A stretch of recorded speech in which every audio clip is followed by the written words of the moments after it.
Welcome to the Season 1 finale of Tales from the Drive-In. Grab some popcorn and tune in as we discuss the wondrous curiosities of the world on and off the screen. I'm your host, BJ Segura. I'm a filmmaker, horror fanatic, and a paranormal musician. I perform live for the dead because the living just doesn't want to hear this. Joining me today is returning international guest Chakira from Paris, France, to talk about paranormal music and North African folklore. You are all in for a real treat on this one. And stay tuned at the end of the episode for a paranormal musical performance at the Abbey Monastery in Cañon City, Colorado. I gotta say, I think the spirits there really enjoyed it, and I hope you do too.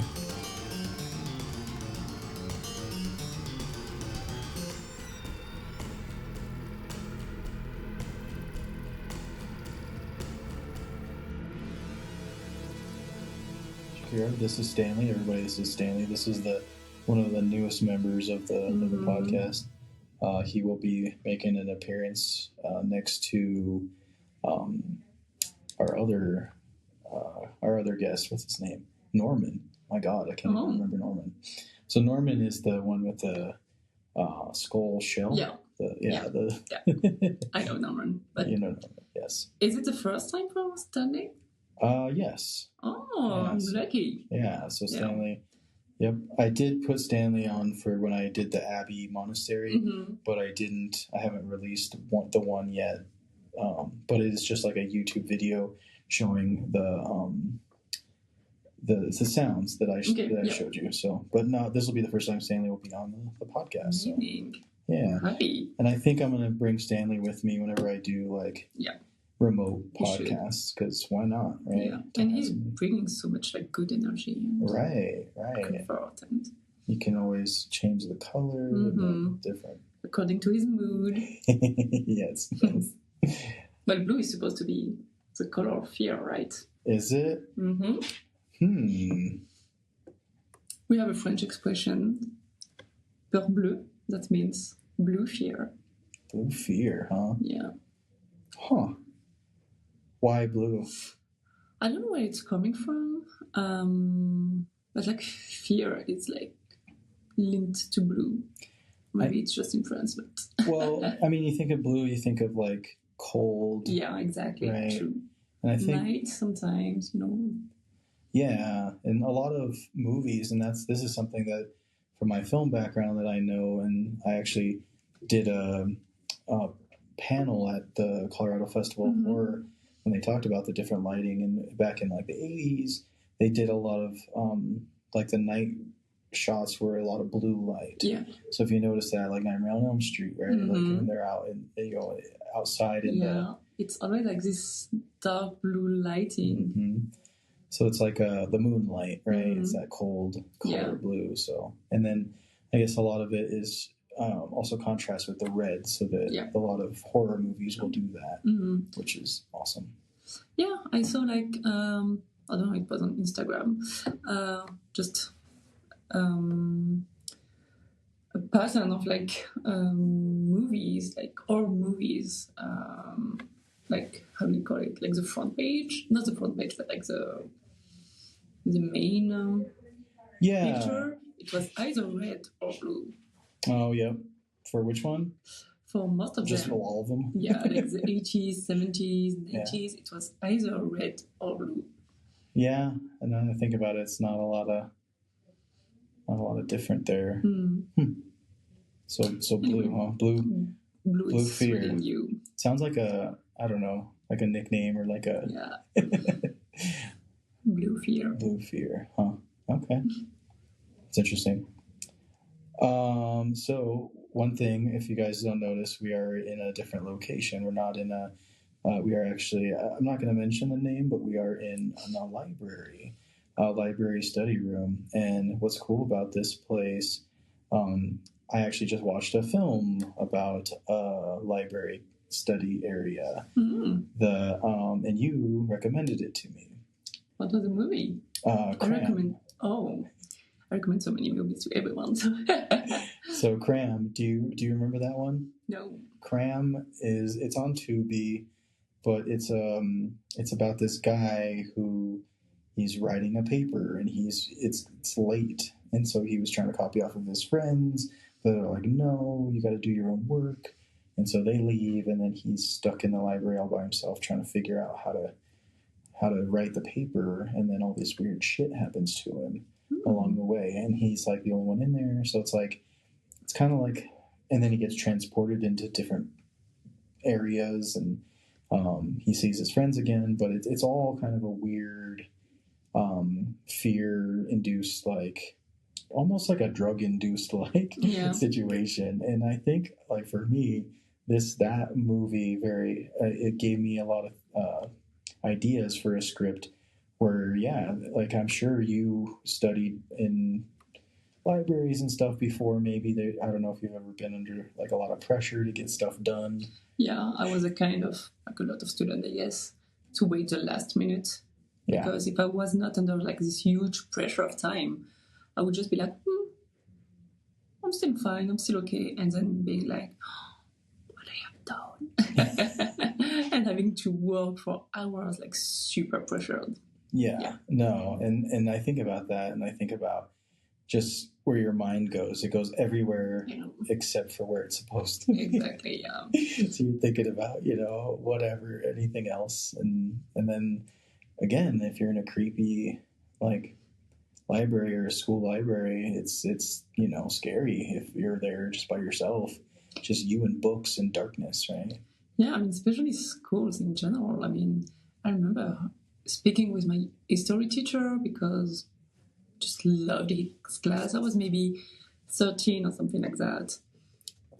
And we spoke a lot because he said something about history event. Anyway, and it was maybe 6 p.m.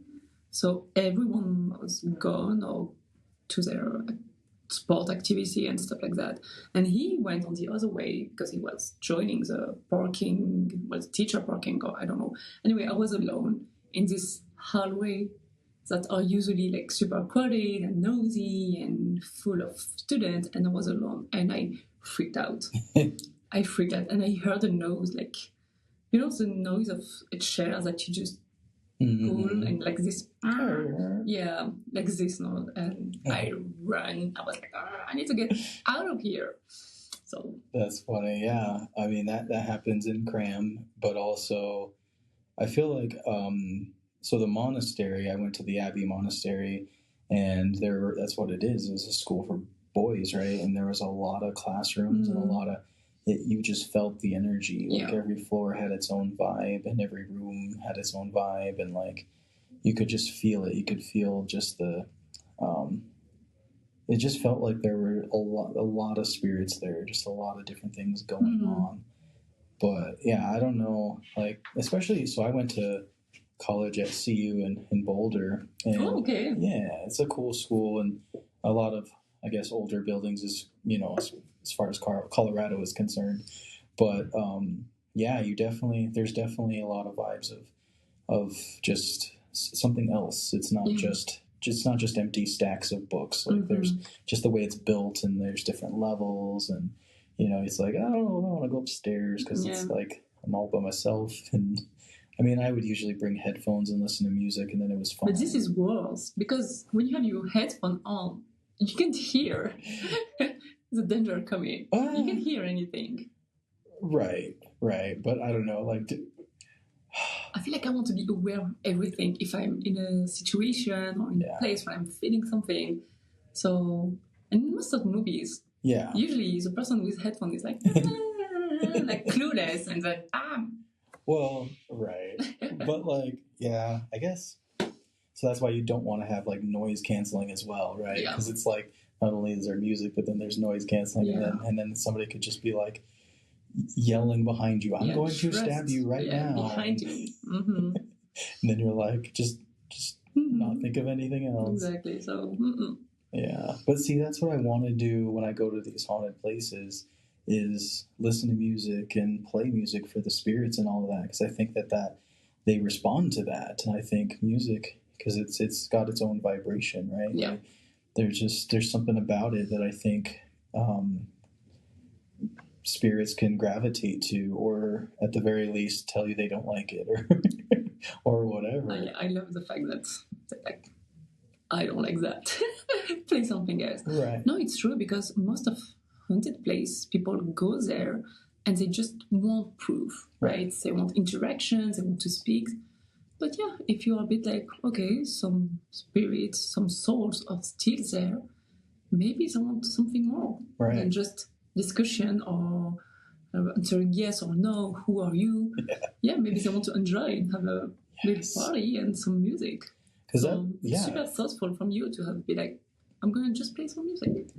Nothing else. Yeah, that's what I was thinking the whole time. Because when we first got there, that's what it was. The people that had done it before were very much like asking lots of questions and repeating the questions and be like, hey, spirits, can you say my name? That kind of thing, which is fine and all, but like, yeah, I'm sure people go there and do that all the time. And so these spirits are like tired of it, or they're just not interested in you at all. But like, if you bring something to the table, you bring something to them that they can react to that isn't a question. Because it's super selfish when you think about it. Like, I'm asking you, spirits, to be ready for me and to answer me and to feed my curiosity and to confirm my thoughts. Right. So, yeah, they can be like, no. Yeah, they can absolutely say no or not say anything. And, but like, that was the thing that I was hoping for with the music, and it felt so crazy. It was so good that when I played the music, that we heard such, content from these spirits or the spirit box or whatever.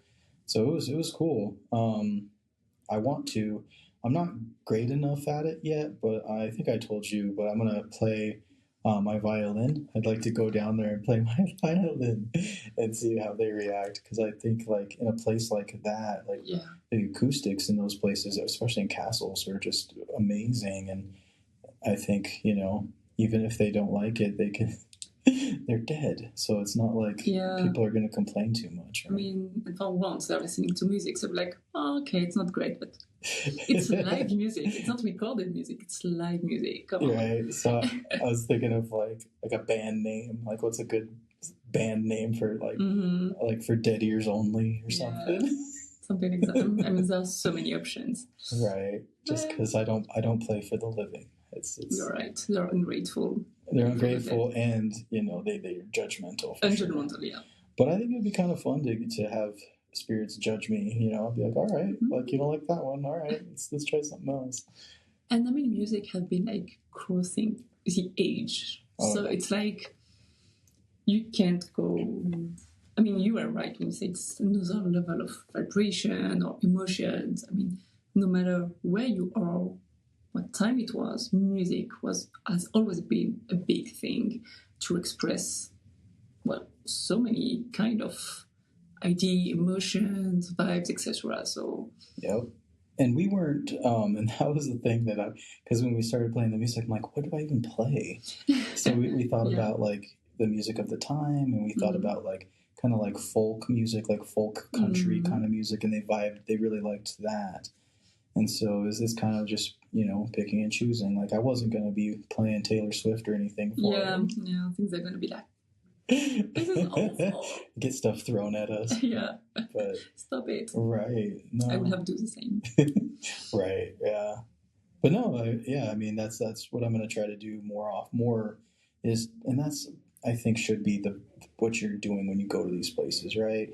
Try to go in there with a positive mindset and respect and offer something to them that instead of just questions, right? Try to give them some kind of entertainment or peace, or you're trying to help them potentially, or just be somebody to give them comfort or whatever if you can. It's not always just about you and your questions. Exactly. Most of people don't go to this place with this mindset.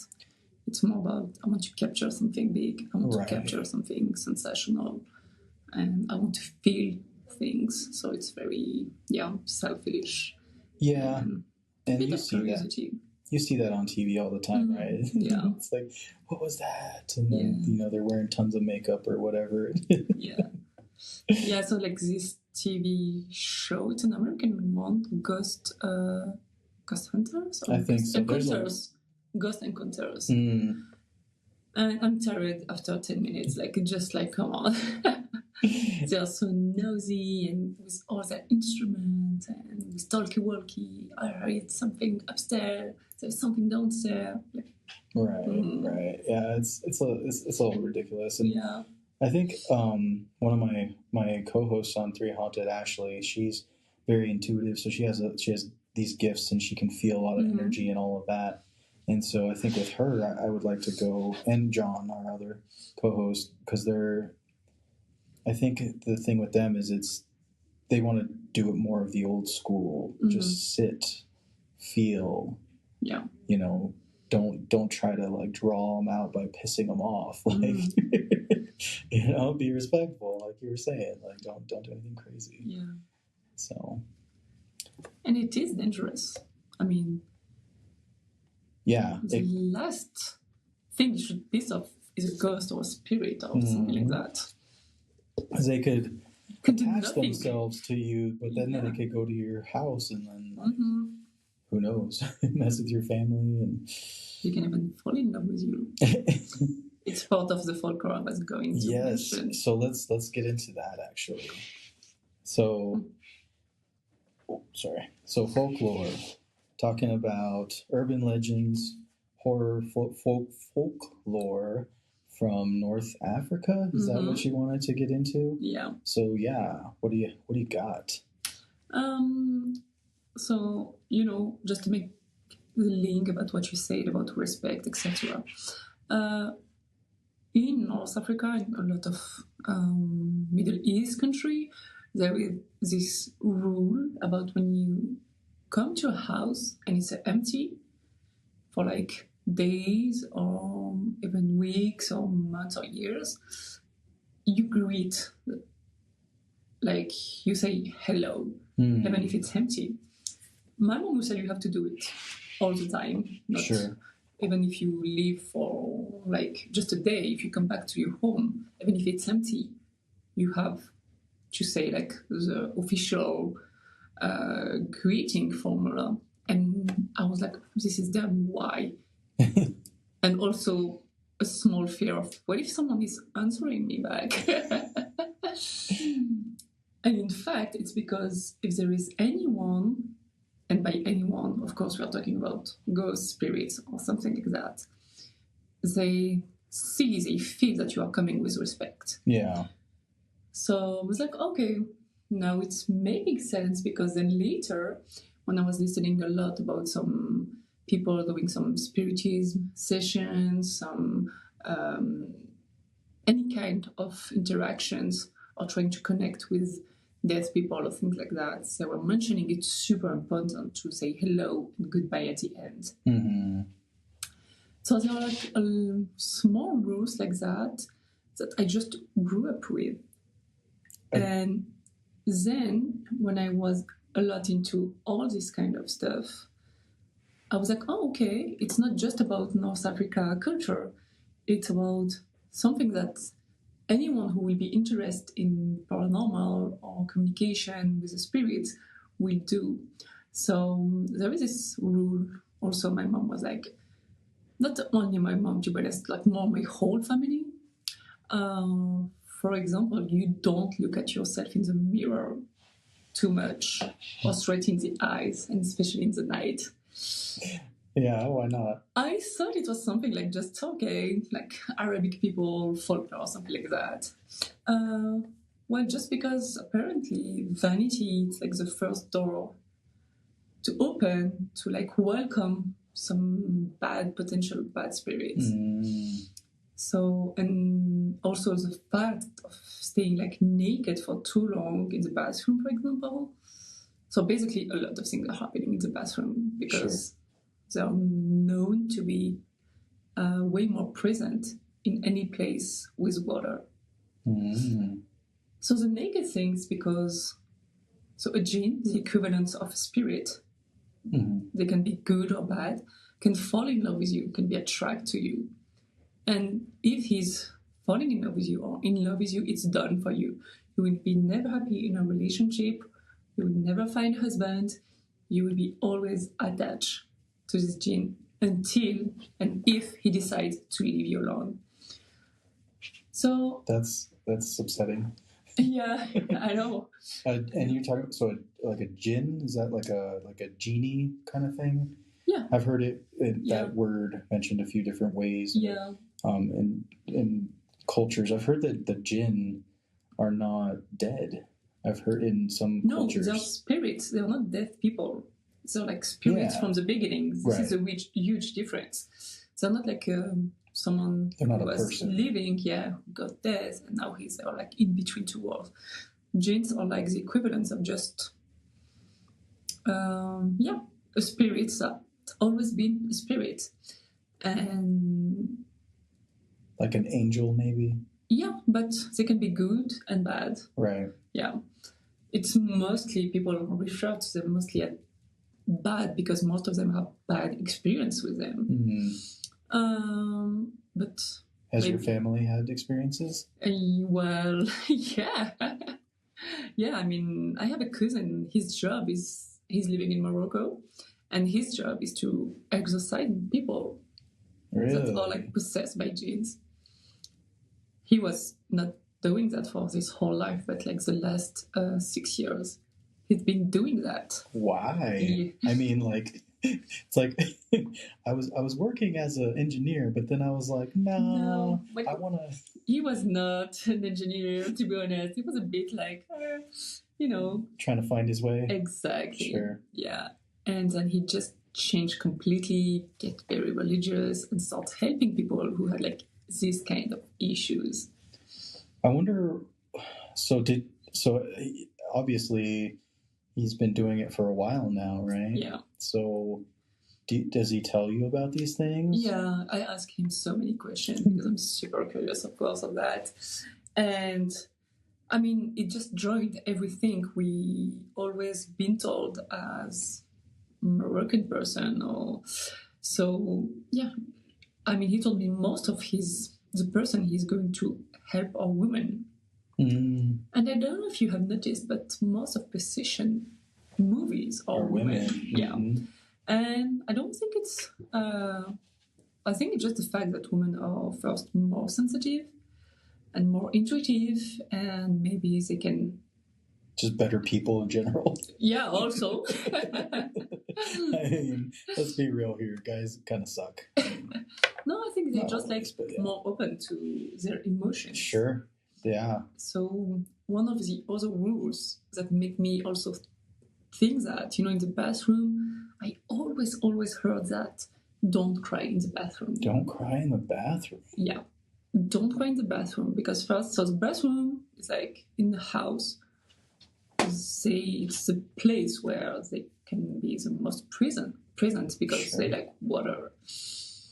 Any place with water, in fact, like, of course, a river, something like that. They are known to be like closer to this place. And yeah, so if we cry, it's like an open door. I'm in a weak situation. I mean, it's not in a bad way, just like I'm sensitive now.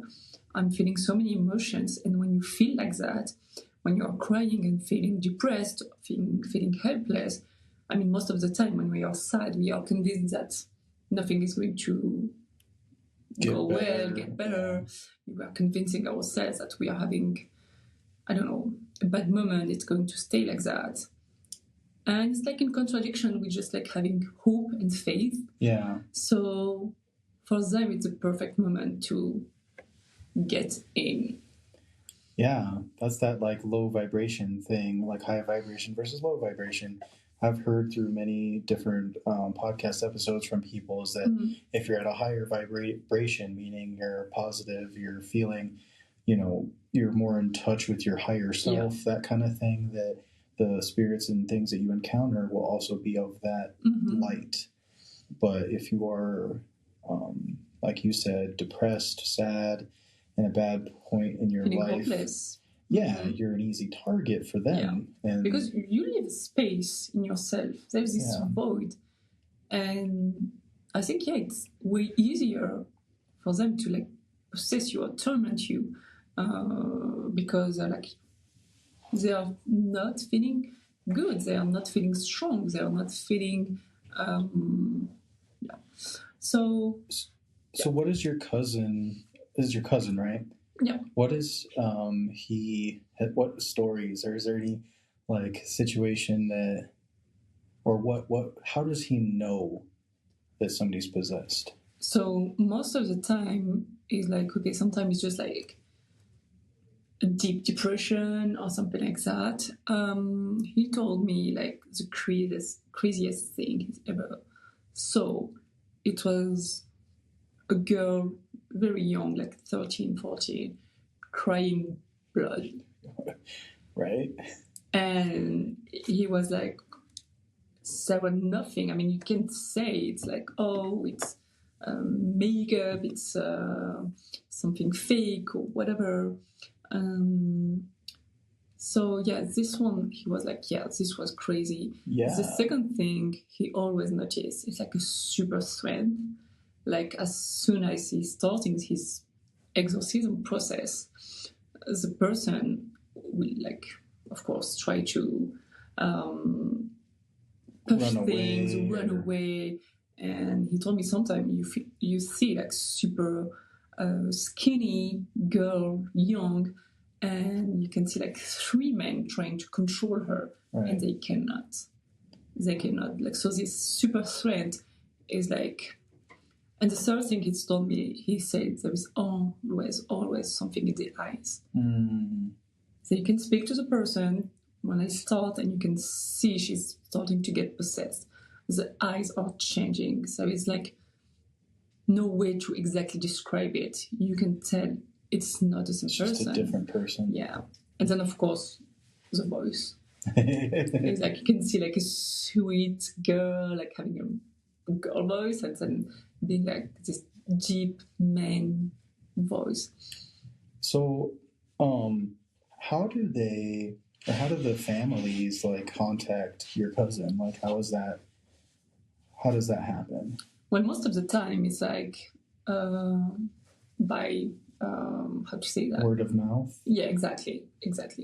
I didn't know the expression. Yeah, I was like, it was a word to mouth. So most of the time it's like, oh, okay, I know someone that had this one, so I can. Ooh, I don't know if you hear that. Something going on around here. It's not the spirits; it's just other people in the other rooms. Yeah, of course. So, God, so many questions now. Mm-hmm. So, how does he exorcise demons or possess, spirits in their bodies? It's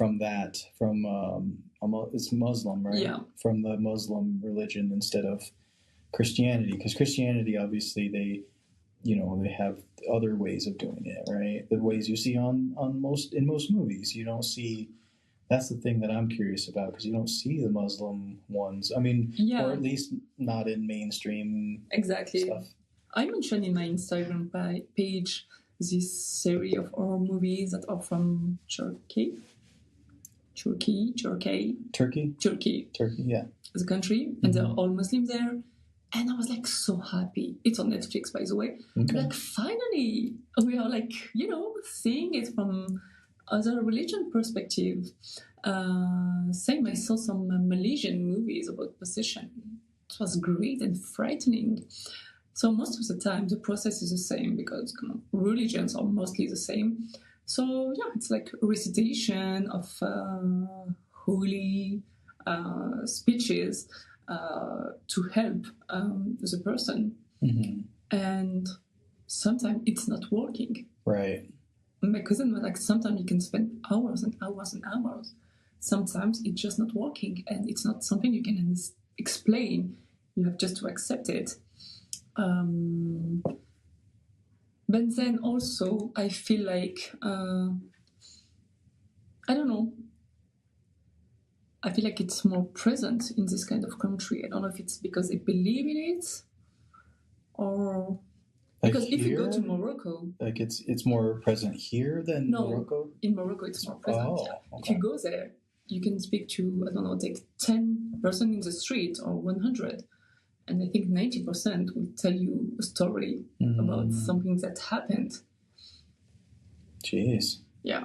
So God, I don't know what the reason would be for something like that. Why would it be more prevalent? I don't know. I just feel like the door is more open because people believe in it, while in Europe or in the US, people will more say it's schizophrenia, it's mental illness. Yeah, I feel there people are more open to accept it and be like, yeah, we are living with this kind of. And also, Morocco is well known to be like one of the most countries that projects. No, project. Project? Of doing black magic. Oh, yep. Okay. So black magic is a practice, right? Like practice, yeah, exactly. So for me, they are inviting them by doing that. A lot of, I heard so many stories about that, about how to say that, the guy that is like in charge of the cemetery, maintenance, gardening. Yeah. I don't know what they're called, the groundskeepers. Yeah, yeah. They found a lot of like amulet and stuff like that on people's graves. So most of the times you will find a picture of someone with weird thing written, with weird thing tied up to it, and it is black magic. So till today, people in Morocco are not used to, of course, not everyone, Right. but it's a thing to go to see a medium or even a witch, even if we don't call them like that, they don't call themselves like that, but they're like, oh, what do you want? I want, I don't know, to ruin this person's life. I want my husband, whatever. Sure. And they're like, okay, bring a picture or bring a hair or bring something that belongs to them and I will do something. And then you will find like these small things almost everywhere. Yeah, and then there's like the voodoo, right? It's like similar to that. Super similar to the voodoo. And Morocco, once again, I don't know why it's super famous for doing that more than the other countries. So for me, they're also playing. I mean, they're like opening more doors. Yeah, I mean, you play with fire, you get burned, right? Exactly. Like that's, and that's the thing. It's like you can't go into something like that lightly. You can't just, hey, I'm gonna share this on my Instagram, my first possession, like or whatever, like my first black magic experience. Like let's do a DIY. Let's do it together and figure out how to make our first whatever chant or whatever it is. But yeah, I think I would love to talk to somebody that does the voodoo stuff or that kind of thing, just to get their perspective on it. And why, because you said it's so prevalent over there. Like my big question would be like, why is it so big over there? Is it the state of the society in that country? Like, is it just, I think it's a mix of tradition and also, a lot of tradition, because even like some traditions that can appear innocent are in fact not really innocent. In south of Morocco, we have this like traditional dancer that do like this dance and singing for hours. Yeah. And most of the time, there is a woman, and at some point, this woman will start to like being in a trance state. So they found out that the origin of the dance was to call the spirits. And of course, they call the spirits to obtain something. There is always like a greedy thing behind it. So people who are doing that, they doing it for money. And people who go there want something from, I don't know, usually it's like family thing or a relationship thing. And till today, there is this singer in France, So she's like me, French, but having Moroccan origin. She had been accused of doing black magic against another singer. I swear. I mean, you can find like a video of people like saying like, "You, she's been there in Morocco. She was doing that." How would you know that she does? Where's the connection? Like, how would people be like, "Yep, she did black magic on her"? Apparently, like the person who did the black magic was like, "Give me more money, or I will tell." Oh, okay. Yeah. So they blackmailed her. Yeah. Yeah. Wow. Yeah. Jeez. And she got cancelled immediately because people are believing it. Right. That's crazy. She got cancelled. See, I think of like an American equivalent of that. And this was like back in the 90s. I don't know if you remember, but they did the movie I, Tonya. Did you ever see that? No, I know but Tonya Harding, right? Like, oh, Tanya. Oh, yeah. The skater. The figure skater, yeah. That break her competitor legs. Yes. See, that's I think about that. It's horrible, but it's like that's how the Americans like get their revenge or something. Like it's not the black magic, but maybe that'll change. I don't know. That's crazy though. So this dancer. So what was she trying to get her to just not be a dancer or a singer anymore? Like, I mean, he was her producer, and they had like some fights over money or whatever. And he was a singer too, but he was more famous than her. Then he discovered her, produced her, and they had a lot of fights anyway. So apparently she does black magic, so he will just stop being famous and stop having success and being in a bad health or things like that. We don't know the details, but sure, it's like getting revenge. So they've got to make a movie out of that, right? Like, yeah, I mean, there's so many stories around that I would love to make a movie or even a documentary. Right. I'm speaking about that for years. I should just travel Morocco, interview people, record people, and having like all this. That would be amazing. I would love to watch that or even be a part of it. Like, yeah. And do you still have family in Morocco? Yeah, I have family from both sides. Nice. Yeah. So yeah, I mean, it's just so rich. The culture is so rich, and there's so much there that you just. I love that. Like when I traveled around the world, like for me, places like India were very much like that. Like you could just feel the culture just in your face, like everything. It was all right there. And I feel like Morocco is probably very similar in that way. Yeah, it is. Have you heard about the Jerusalem syndrome? So you know the Paris syndrome? Maybe not. Okay, Paris syndrome is like just the Japanese people that goes crazy when they arrive in Paris because there is a huge gap between the romantic pictures they have in Paris and the reality of Paris being dirty, violent, noisy. So they just like have this mental breakdown. And Parisian police stations are now trained to deal with the Paris syndrome. And so the Jerusalem syndrome is people who go to Jerusalem, where there is like the only place where the three religions are in the same place. And there is so much spirituality that they become crazy. So, wow. Yeah. So do you believe in that? Yeah, I think some people are just like super sensitive. Right. And if you come from a place where everyone is like super Cartesian and be like, oh, we don't believe, we don't whatever. And you go to a place when you see like super, how to say that, believer, Jewish, Muslim, Catholic in the same place and having like this energy of just intense, super intense, and you can like go crazy or having like a small mental breakdown. I mean, no one dies from that. It's just like having a moment of.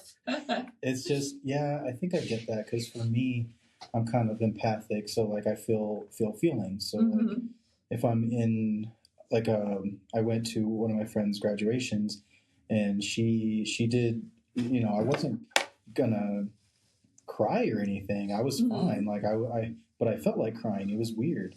Like I was like, why do I feel like this? I'm overcome with the emotion. Like chill out. Like settle down. Like, but I was just overcome by it, and No, you felt what she was feeling, right? Well, yeah, and just the people there. Yeah. It was just all the people, and because they had more invested in their family, and they were crying, but I wasn't, but I felt like I should. Yeah. And I was like, oh God, like get a hold of yourself, man. Like just. No, I think it's sweet and amazing because on top of crying is like physical, right?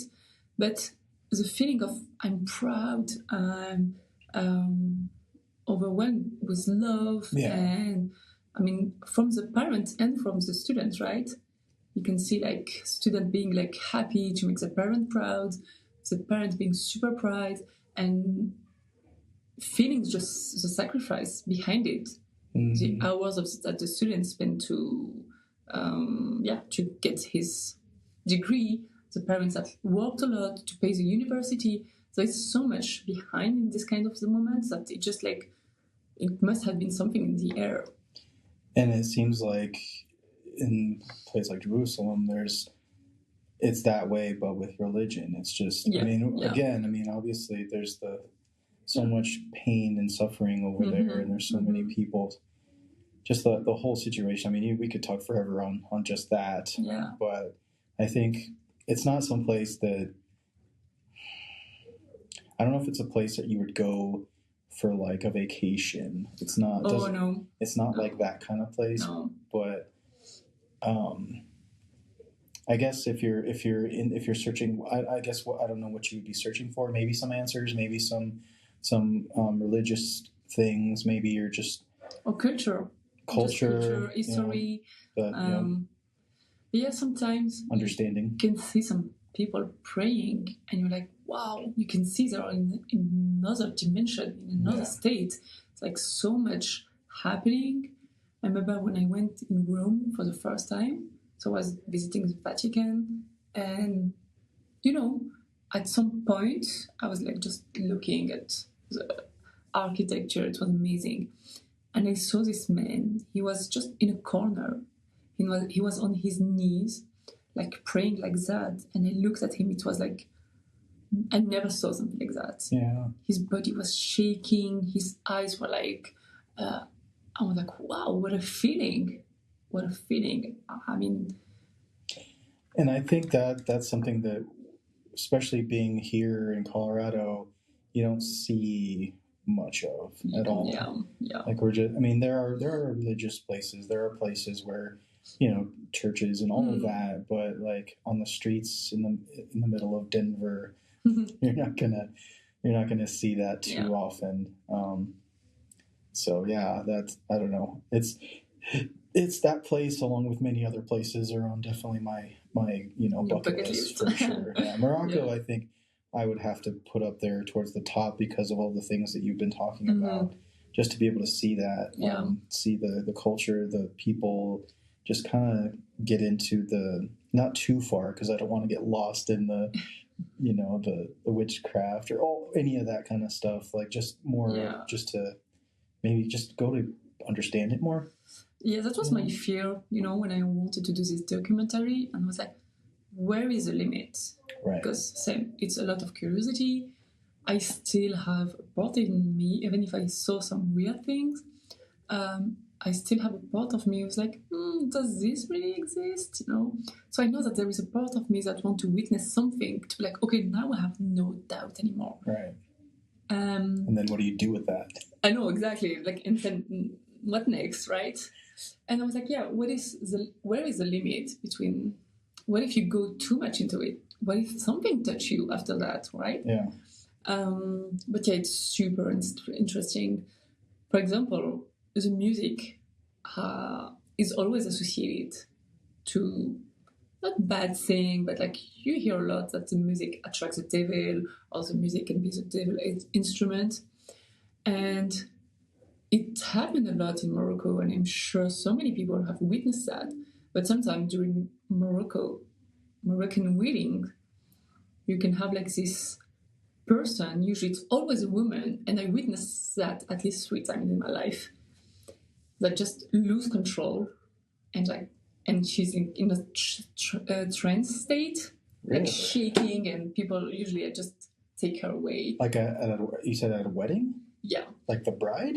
Not the bride. Usually it's a... You're like, yeah, that's what I'm going to do when I go back. No.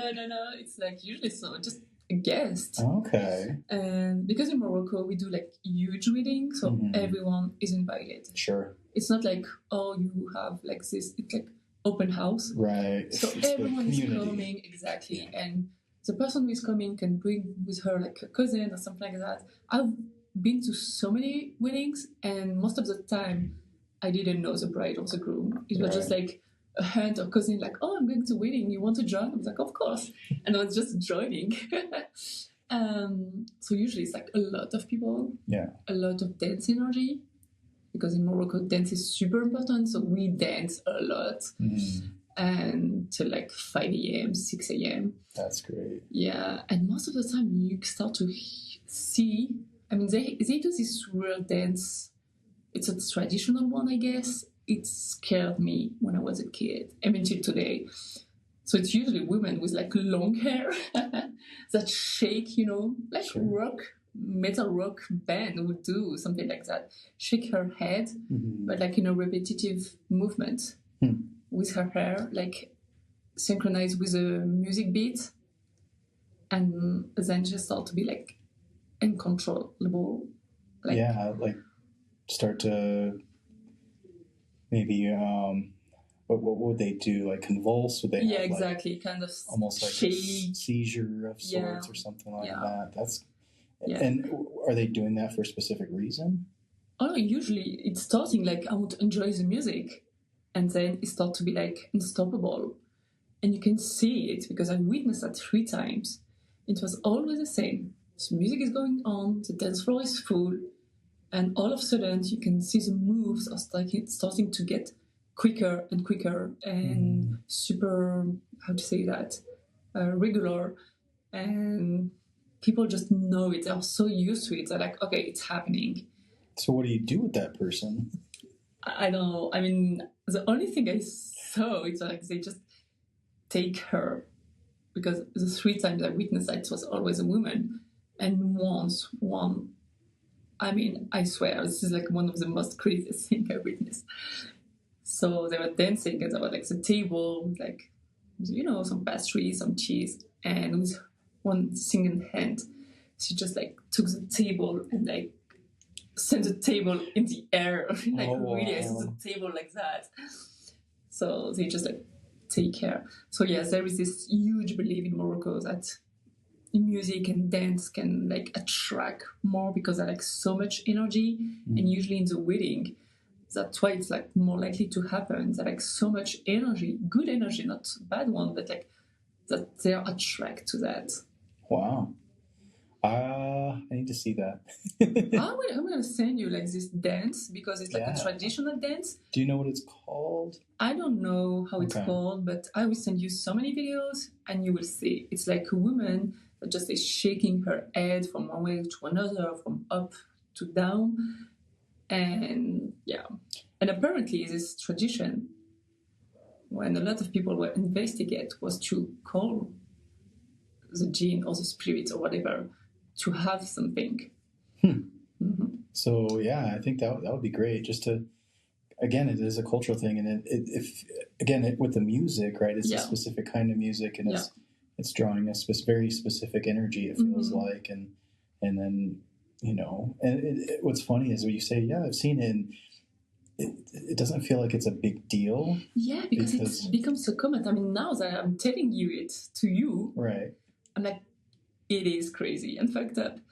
But growing up and going to Morocco every summer with my parents and my family, people are like, I mean, when the first time it happened, I was shocked. And I remember my cousin trying to comfort me, like, it's nothing. She just danced too much or something like that. They was like, I dance too much too. This is not happening to me.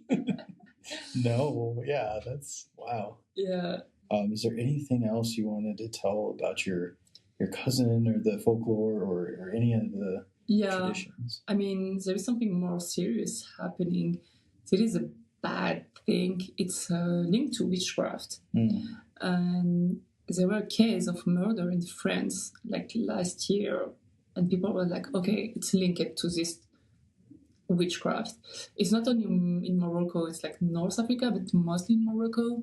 So there is this belief that there is a particular kind of human that are a bit, what is the opposite of cursed? Oh, I don't even know. Do you have a word for that? For the opposite of cursed? Yeah. I don't know. I don't know. Like special human beings that are Sure. chosen, kind of. Okay. That are like good human beings. Gifted. Yeah, gifted, exactly. Maybe. Super sensitive, that are born with that. And those people, well, they are kids first.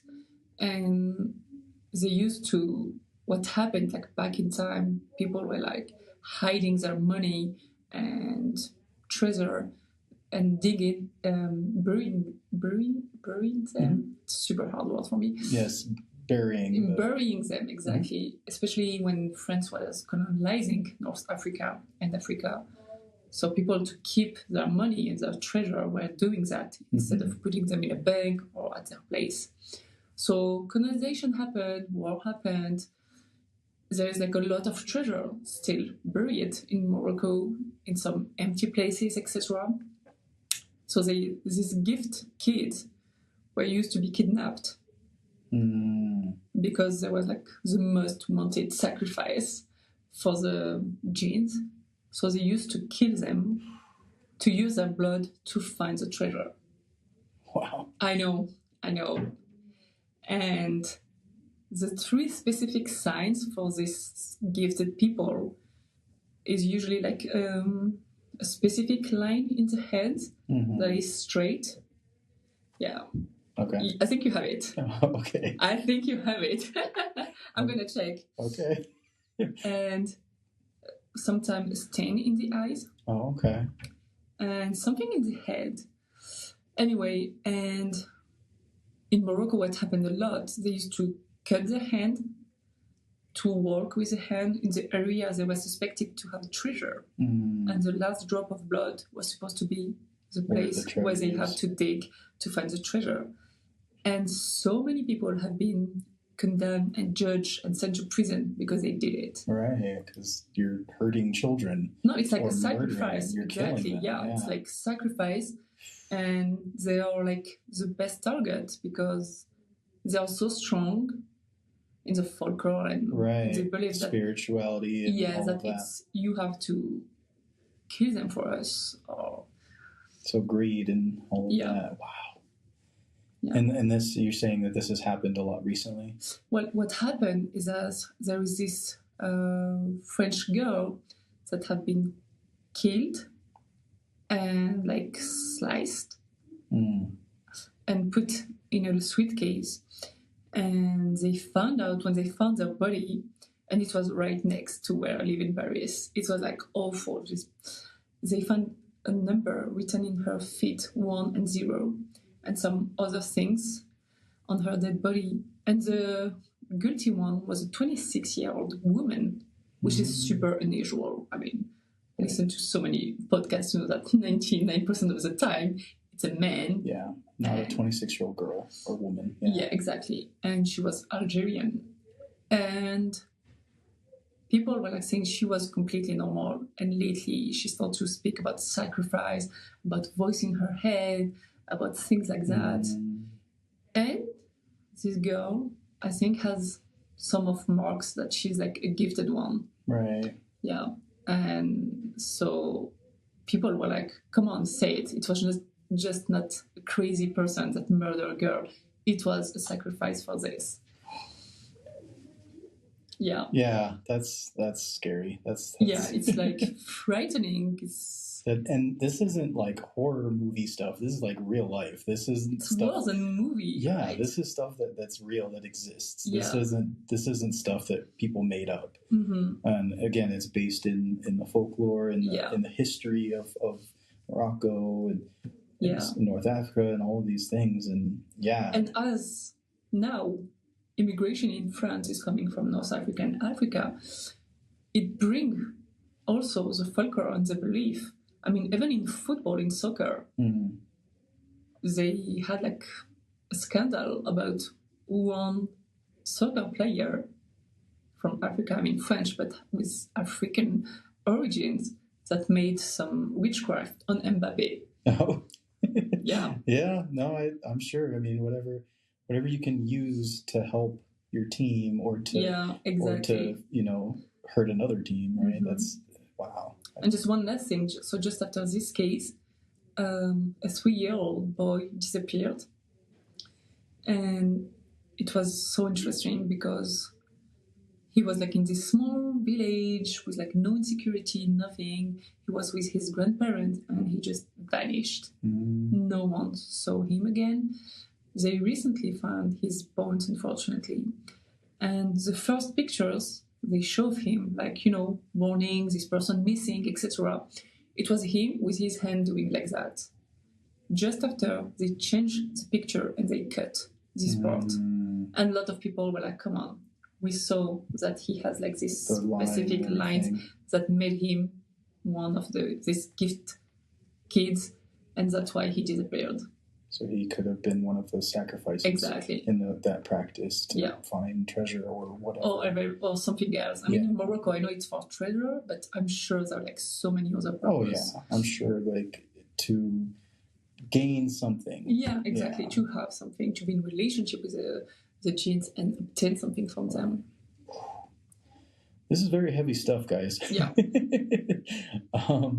But yeah, we are gonna have to stop now. But I just want to say thank you for coming on again. Thank you for inviting me. There's so many to speak about. There's so much more to talk about, and we will in future episodes and all that stuff. And I'll have you on for the other podcast as well, because I think that they would really love to hear more about this kind of stuff specifically. And me too, and I'm sure the listeners as well. I mean, we didn't even really get to the horror movie stuff. But, true. But this is super. As you said, the reality is like way worse than any kind of movie. I mean, when you see what human beings are capable of, right? It's the most frightening thing. It's the most, the scariest thing, and also just it's real, and you. I think people are more interested in that than, fiction sometimes. Yeah. So, but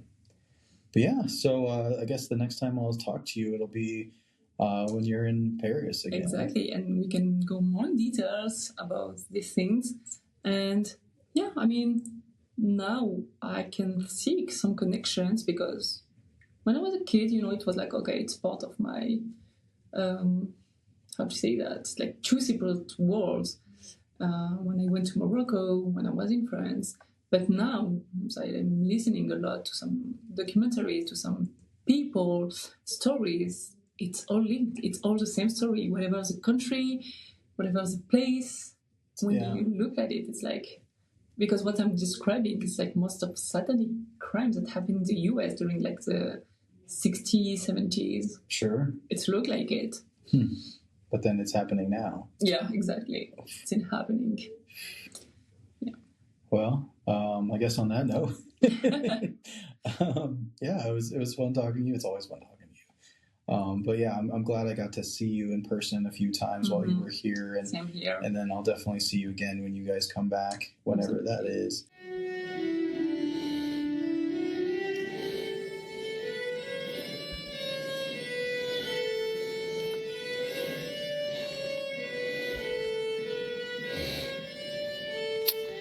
Watching BJ play the violin.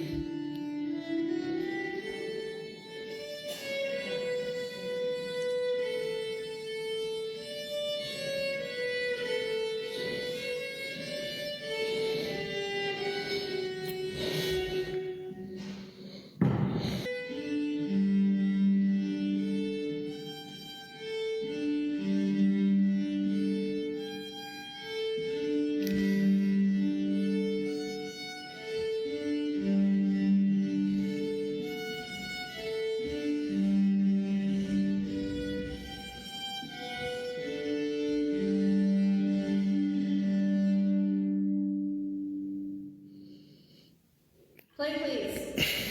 Hurry. Wow.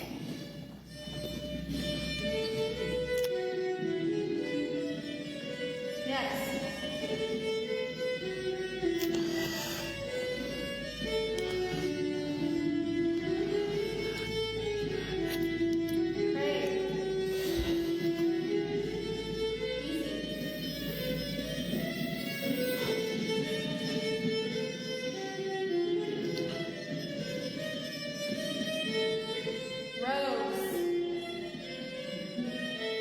Symphony.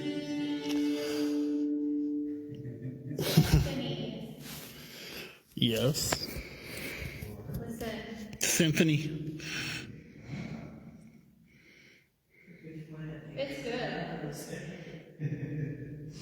Don't I seem to like it. right?